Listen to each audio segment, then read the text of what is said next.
So today is my first Dharma talk of the year, and the custom is to give a Dharma talk on the Four Noble Truths.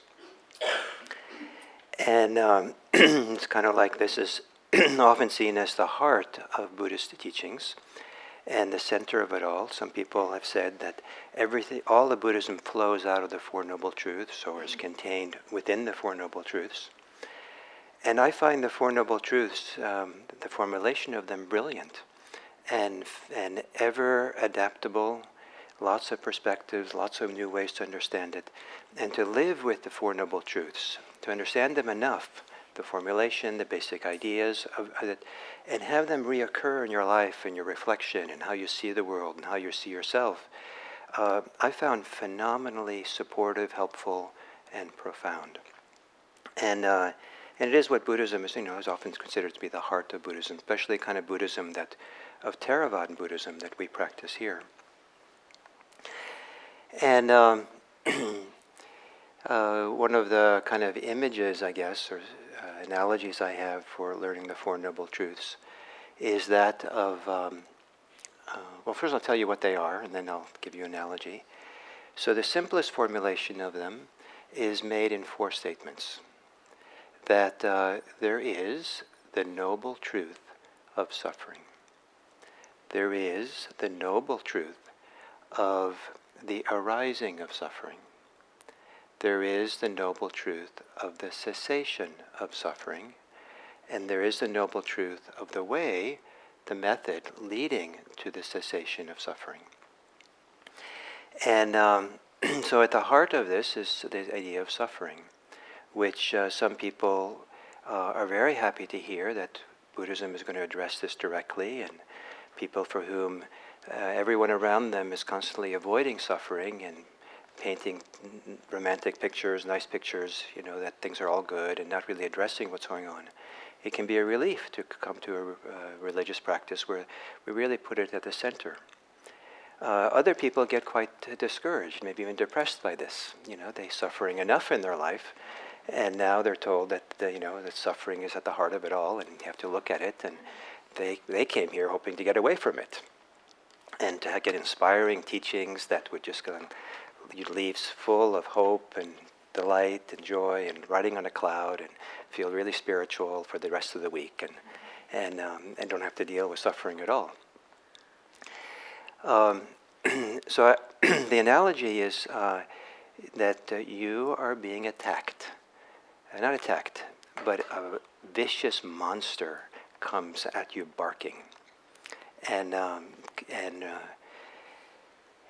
for these kinds of monsters, you can't run towards it and attack it. That just makes it more ferocious. And the monster is really big, huge.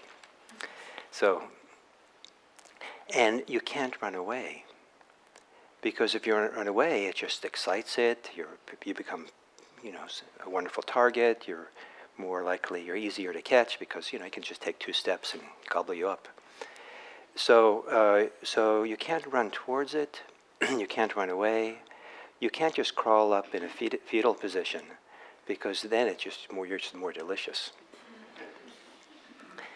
And but what you can do is you can hold your ground, stand in the middle of the situation without offering any animosity, hostility, without any fear, and just calmly hold the ground and look the monster in the eye. And that's what disarms the monster. Then the monster doesn't know what to do, it doesn't do anything, or the monster just sits down at your feet and says, wow, you know something I don't know. Why don't you teach me how you've learned to, be that way? I mean, everyone else either attacks or runs away, but you learned something. How can you just kind of hold your ground and look that calmly, steadily, and be there with me? So this idea of sitting in the middle of our life, completely in our life, is, I think, what I like to think the Four Noble Truths are about. None of our life is excluded. This is not running away. It's a kind of a holistic way of really stepping in, living in this messy, complicated, difficult, maybe in a certain perspective, impossible life. And right in the middle of this monstrous life, and standing upright and looking at it directly, without attacking and without running away, without giving up, and just kind of just holding and looking at it directly. Sometimes the monsters turn into sages. Sometimes there's not monsters that appear for us, but there are sages that come, wise people. Turns out, what the wise people want from us, they want us to meet them in the same way. Sages don't want us to be afraid of them. Sages don't want us to run away. Sages don't want us to collapse and give up and expect them to give us all the answers. Sages want to meet other sages. Sages want to meet the people who can stand upright and have the ability to look them in the eye. Just say, here I am. I see you. We're here together. Hold your ground in a certain free way, peaceful way. And then the sages have come to play with you, to enjoy this life together. And this contrast, this duality, if you will, to use a terrible word in some circles, between the sage and the monster, that's much more the Buddhist kind of distinction, as opposed to the sinner and the saint, between purity and impurity.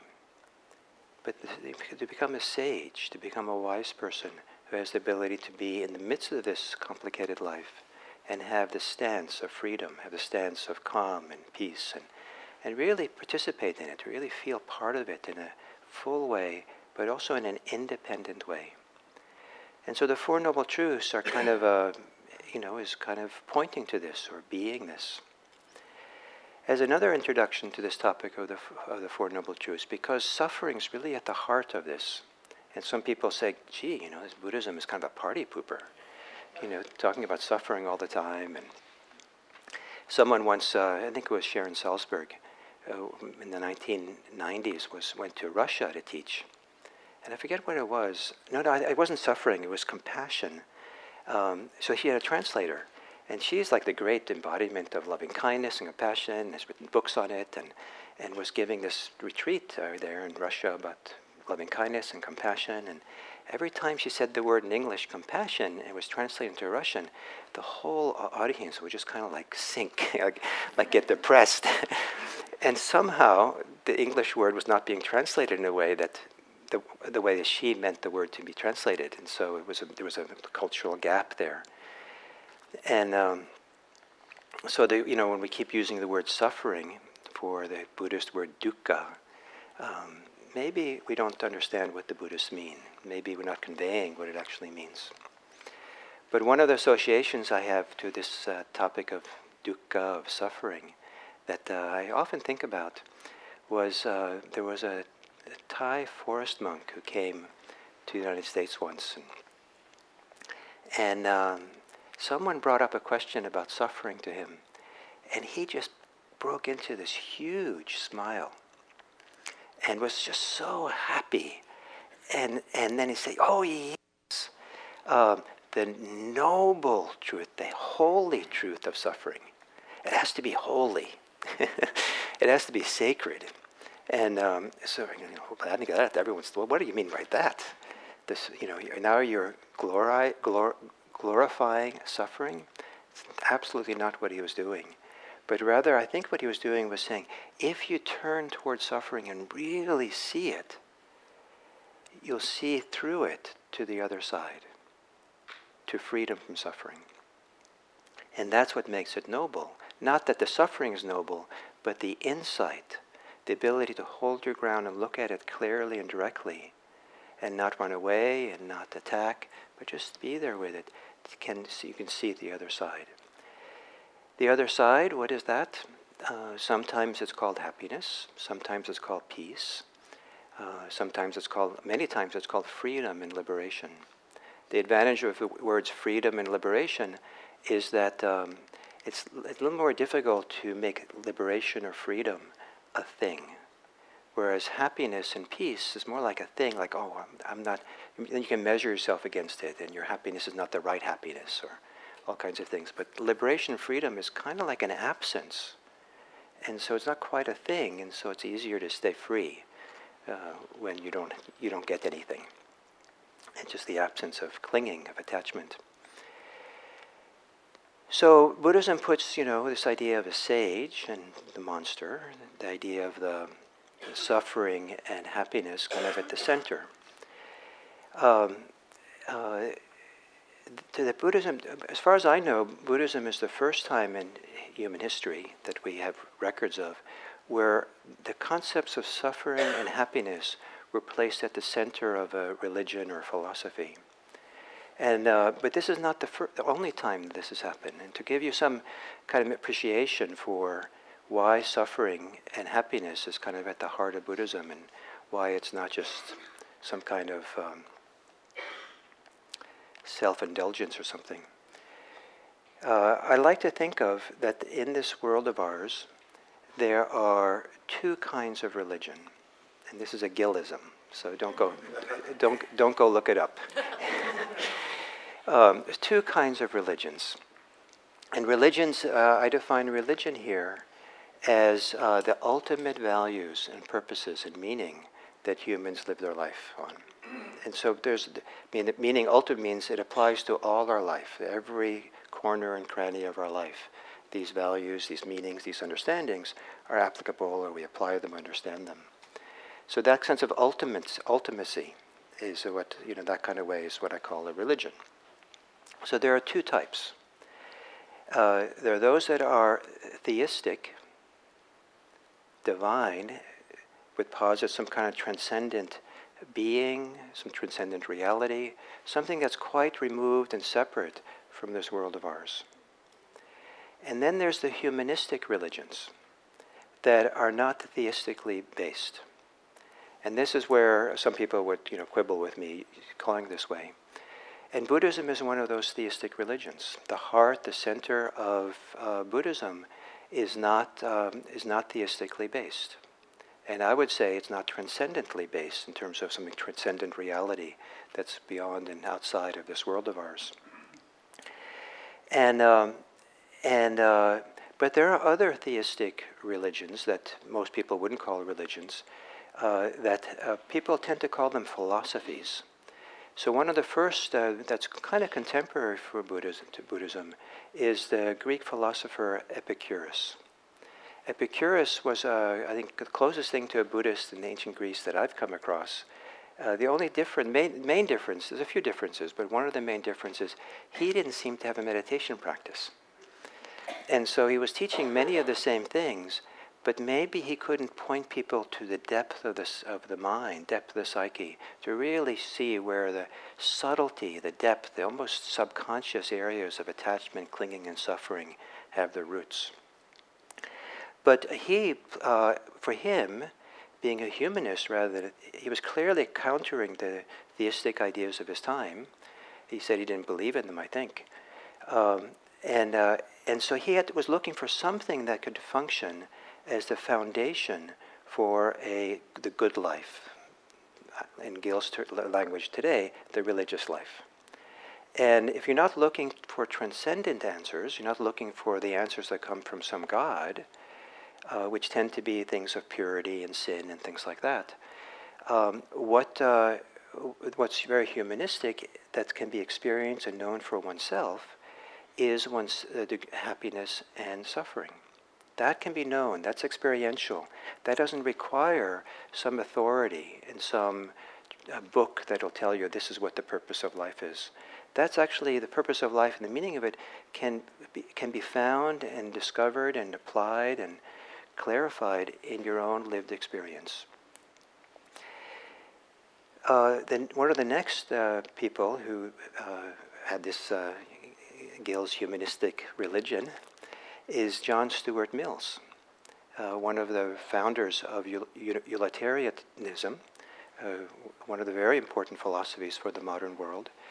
And he was very important because he's also a political philosopher, and he tried to build a philosophy for politics and how people get along and how to live. And lo and behold, trying to find something that was humanistic, maybe that people could agree upon, everyone can have experiential reference to point to, that you can't if there's a pluralistic society of many different religions, and people have their own transcendent ideas of what's ultimate. What he posited was happiness and the absence of harming. And one of the wonderful things he said, he put the goal of life, or the purpose of life, is to be happy and not to cause harm. And we have to remember that second one. If it's only about being happy, then it's all too easy for that to unconsciously, unintentionally, or justifiably spill over and cause harm for others, so to others and to oneself. And then a little bit, and this maybe I'm now talking even more about what I don't know about, but I find it interesting that it seems like Sigmund Freud also, he was a psychologist, but he also was looking for an understanding of human life that had some kind of primacy or centrality or something at the root of it all. And he also had the pleasure principle, and he also used these kinds of very fundamental ideas of what you can experience as his guide for understanding what was going on. So the Buddha, in emphasizing suffering and freedom from suffering, was not alone in human history. And if you're looking for a religious life not based on transcendent ideas or on theology, this is one of the really reliable bases for finding a good life or a successful life, a religious life, a life of freedom, what Buddhism emphasizes. John Stuart Mills also wrote about, I think his famous book is called On Liberty. So it's maybe not a surprise that these people who focus on suffering and the end of suffering and end of harming, suffering and happiness, that are also kind of people who appreciate the idea of liberty. And so that's kind of the background for why this idea of the Four Noble Truths and addressing suffering is so central to Buddhism. And it's not meant to be depressing, it's meant to offer a lot of hope. There are traditionally 4 tasks associated with these 4 noble truths. The first one is to understand suffering. The second is a task to abandon or let go of the cause, the underlying condition, the root of suffering. The third is to realize the end of suffering. And the fourth is to develop, to cultivate in oneself, in one's own being, what's called the Eightfold Path. So to understand, to abandon, to realize, and to cultivate. So this idea of understanding is kind of maybe it's counterintuitive for many people, that the task is to understand our suffering. This is the idea of turning towards the monster, holding our ground, and really looking and seeing it. Oh, there it is. This willingness, I think of it as a willingness to be fully human, a willingness to be really here in this life of ours. It helps if we don't take it so personally. One of the ways we get hooked and caught by our difficulties and challenges is the degree to which we measure it in personal terms, me, myself, and mine, and take responsibility, take blame for it, feel it's all about, for me to get better or something. But to just appreciate that in this life, the human experience for everyone involves suffering, sooner or later. And sometimes, unfortunately, it's sooner rather than later. And it just comes with it. And there's all kinds of reasons for it, many causes for it, many, different ways of addressing it and dealing it that we have to do. And there's many ways in which we realize about our suffering and act on it that are different than what Buddhism emphasizes. This doesn't mean that Buddhism says don't do those other things. So those things need to be done. If the monster is literally putting a hammer on top of your head, then don't stand there and look the monster in the eye. That's stupid. Then maybe you should be doing something else. But what Buddhism offers, that's not supposed to be the only way to relate to suffering. But if what you want to do is to see through it to the other side, to be transformed by it, to become free, to really you have to understand your own contribution to the suffering. It isn't that you have to understand everything about the causes of it in the world. Sometimes you do. Sometimes other people are responsible for the challenges you have, and you have to understand that and address that. But but to the degree to which you're walking the Buddhist path involves looking at your contributions. So if the monster is hammering you over your head, and you have time to look at your contribution, you might see that you are filled with self-righteousness and with the idea that this is really wrong and you have to attack the person in return or keep blaming the person as they hit over the head. So you're making the whole situation worse. It's bad enough as it is. But your self-righteousness and your attack and your blame and complaining about the monster is just making the whole situation worse than it has to be. That's your contribution. It doesn't mean the monster is not doing it. It doesn't mean you shouldn't call out the National Guard and to come and help. But the Buddhist path of the Four Noble Truths is found by taking a good look at suffering, stopping and taking a look at it, and then understanding your contribution. Now this stopping and taking a look is a very interesting movement of the mind. Remember the story of the monster? There's something, the magic or the key is standing your ground and looking at the monster without animosity, hostility, without fear, just looking at it. Maybe you put your hand out to show them that you're harmless. But there's something about how we look, how we stand, how we be, that is the key. So understanding suffering, stopping and looking and trying to see what's going on, does not necessarily mean that we have to analyze it, probe into the depths of it, tease it apart and understand all the different aspects of it. A big part of what we're learning to do is to stand and look at it, to find the freedom of a way of seeing, a way of being, a way of that doesn't take it personally, doesn't complain about it, doesn't attack it, but finds a certain freedom and deep satisfaction, deep sense of meaning in the ability to just stand there peacefully and look at it. I am depressed. I'm sad. I'm angry. There's anger here. Maybe we don't even say I. Wow, there's anger here. And to find this freedom in the seeing. Oh, this is what's happening here. And you will learn, people who practice mindfulness will learn over time the difference between seeing something like anger or sadness or grief, seeing it, just seeing it as almost like it's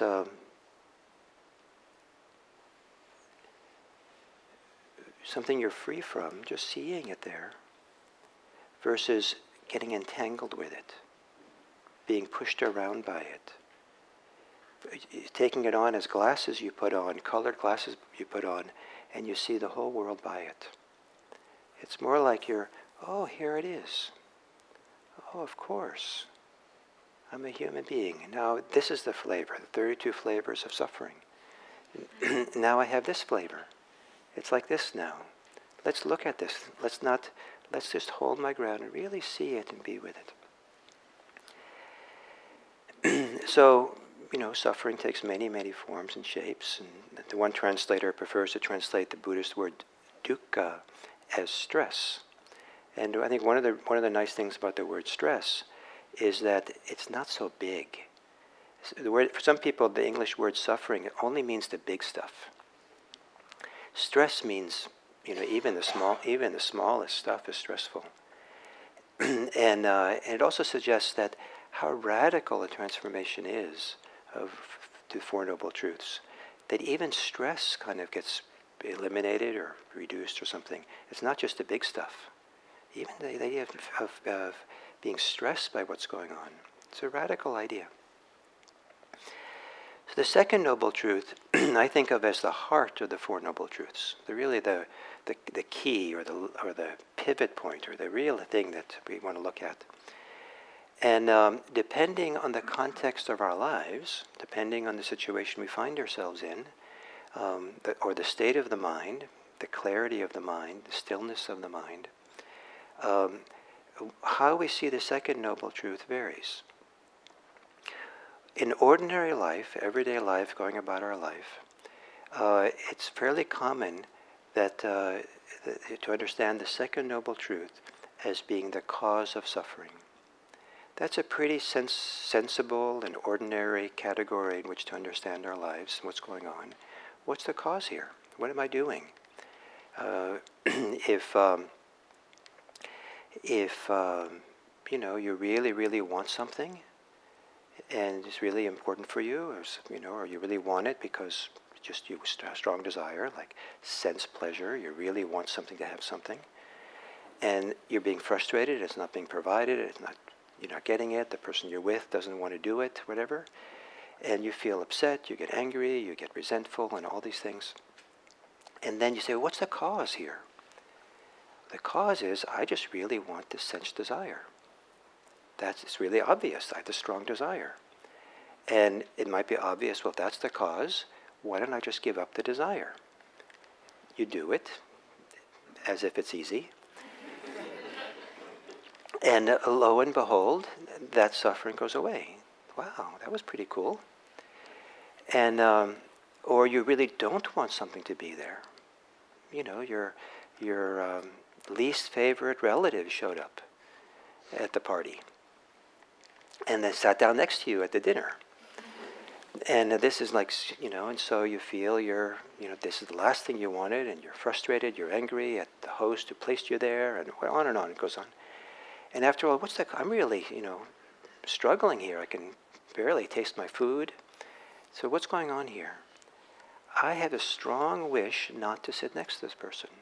That seems to be pretty qualify as the cause. What happens if I somehow put that aside? I can't let go of it. But what happens if I take a deep breath, be patient with it, try to kind of come from a different place inside of me in relation to this person sitting next to me? Let me just ask them how their year has been. And so we see the cause, what we can call the cause, and we somehow come to terms with it and reorient and find a different way of being. I think it's a very wise thing to do. It's a very helpful and useful thing to do. In a different state of mind, a different situation, especially people who do mindfulness practice, who meditate, the idea of cause doesn't quite work. Cause often is associated with me. I'm the cause. Someone else is the cause. Cause is often quite limited. It's just a narrow, small sliver of what's the bigger picture situation and what's going on.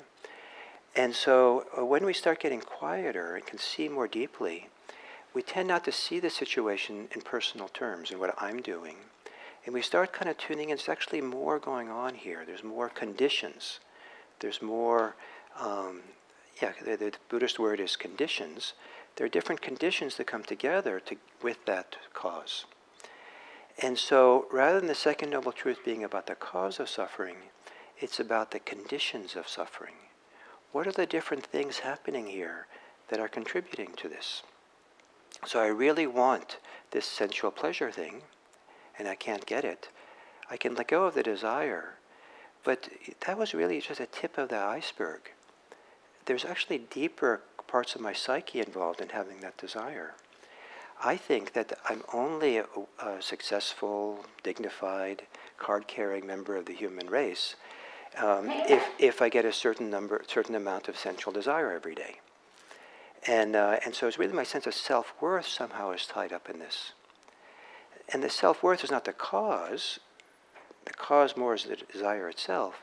But the condition for that desire has to do with this underlying idea of self-worth that I have, or lack of self-worth that I have. There might be many things like this that go on. It might be that part of the conditions is that I spend too much time watching commercials. And the commercials are, telling me that I should have lots of things. I deserve these. They're even telling me I should deserve these things. And my wife and I a few days ago watched a wonderful, well, she wouldn't say that anymore. She said she told us this wonderful documentary, an hour-long documentary about crafts and wonderful craftspeople. And let's watch it. So we did, and it was kind of inspiring parts of it, until we got to the end and said, wait a minute, there's a long section at the end. And it was basically a 1 hour, very fine, I thought sophisticated commercial for a car manufacturer that was building up to the car being a great, crafted in a beautiful way. We got pulled in, to this, and so it was kind of disappointing at the end. But, this idea that, you're supposed to, someone else could have left that movie and that documentary, so-called documentary, and said, yes, if I could just have that kind of car, this would be the epitome of refined, crafted, beautiful human life, and that's desire and the condition, the idea of participating in a crafted life and a refined life, are all these conditions that are coming together. And so watching that movie would have been the conditions. So life gets broader when the mind gets quieter and you really take a good look and you see the broader conditionality. It gives you a lot more choice. It gives you a lot greater ability to address what's going on. Because if you're only looking at the cause, I'm calling that a narrow sliver of the whole picture. Sometimes the cause, like a strong desire, is hard to let go of. It might be a lot of attachment. But if you start seeing the wider field of conditions that contribute to that cause, some of those other conditions might be easier to deal with. Stop watching what are they maybe called docu-commercials or something? I don't know. Or stop hanging out with, conditions that are fueling your desires. And it might be easier to kind of take care of the conditions than the actual kind of when it's become a compulsive desire. The third meaning of the second noble truth that happens for people who are really generally most accessible, but not only, in a really deep way for people who are really meditating deeply, deep states of stillness and quiet. And that is that the second noble truth is a truth, literally means the arising of suffering. To be present, to really be present at the moment, the initiating moment when suffering appears, and it reappears, and reappears. And it turns out that our suffering we have, when you're really still to watch it, is not a constant, steady stream of suffering. It's something that keeps arising and passing and arising and passing. And there's a lot of the wisdom, becoming a sage in Buddhism, has a lot to do with beginning to appreciate all the different ways that our suffering comes and goes. Certainly this can be seen in everyday life, and there's plenty of people who become very wise in recognizing, wow, it just comes and goes, here it is again, and it won't be here tomorrow or some point, and just watching the changing nature of it. But to watch it in a momentary way, the coming and going, is the heart of what the Buddhist meditation, of Vipassana meditation, is pointing to. Because when you really see the moment of arising, it's a lot easier not to grab on. And if you can be there and not grab on, then you can. Then there's opportunity to settle back, open up, relax, let go in a deeper way, which has to do with the third noble truth, the truth of the cessation of suffering. Certainly, if you let go of your desire, or your resistance to your desire for your sensual desire, or your resistance of your relative that's sitting next to you, that you can feel the relief in letting go. But when you to really, really let go in a profoundly deep way, Buddhism points to that. For this, you really want to settle back, learn how to settle back, look directly, hold your ground, and really start recognizing how things are just passing through, how things are just arising and passing, the stream of life. Even though some things might stay for a while, it's part of a stream of things coming and going, arising and passing. And when the mind is still enough, then you can see this arising and passing happening much more often. If you see it actually kind of, in the terms of minutes or seconds even. Even things that persist for days has a quality of kind of coming in and out, and oscillating, changing. And that's where some really deeper kind of cessation, letting go, opening up, freedom can happen. And this letting go of suffering is to let go of what John Stuart Mill talks about, causing harm.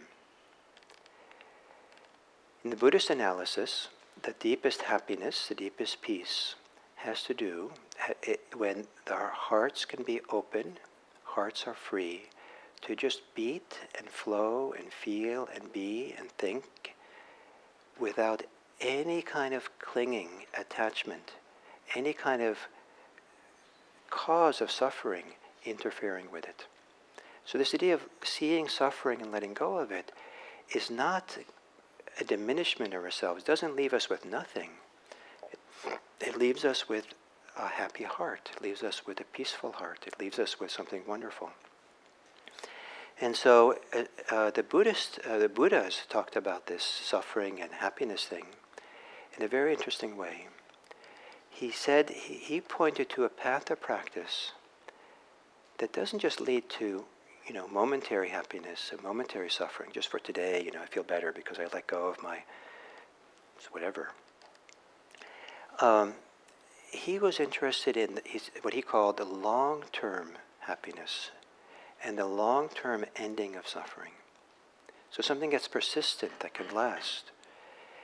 And for that, to really have that third noble truth, the cessation, really kind of carry us to the full potential of freedom, of some deeper happiness and well-being, a real penetration of the suffering, a powerful ability to be a sage who can look at suffering directly, at the monster directly. The Buddha then offered the Eightfold Path. He offered a set of practices that that are supposed to be practices, or the word practices probably doesn't do justice for what this Eightfold Path is, because they're supposed to be something that lives in us. They're not supposed to be something we just take on like we do, like a little device we pick up and use like a tool. It's supposed to become who we are. We're supposed to, in terms of, for example, the third of the Eightfold Path is right speech, wise speech. It isn't like we take it on like a good coat to go around with wise speech. We become wise speech.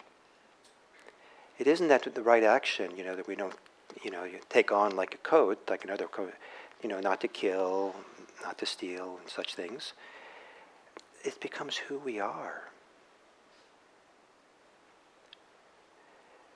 So to develop ourselves to be transformed in a deep way, to become, in some sense, different than how you were, different than how you were that contributed for you, your suffering, your stress, that you don't feel moment to moment a deep, abiding sense of peace, at home, comfort, a sense of meaning, value in this life that allows you to then look at this messy life we have, that we see in this difficult world that we all live in, and gives us the ability to look at it wisely, compassionately, clearly, and perhaps even so that we can make this world a better place.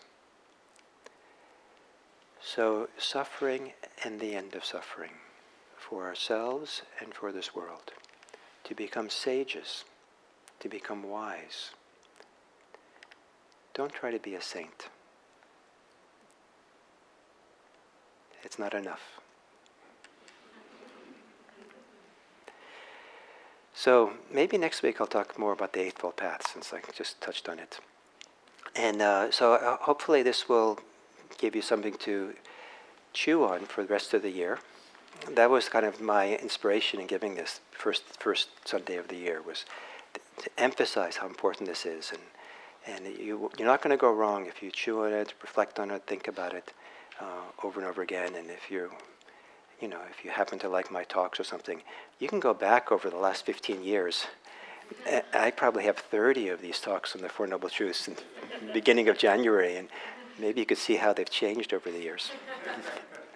how I've been reflecting on it and developing it and changing over time. It's a growing thing. It's something that evolves and we develop, and we kind of, and every year I'm curious to see where am I this year. Thank you very much.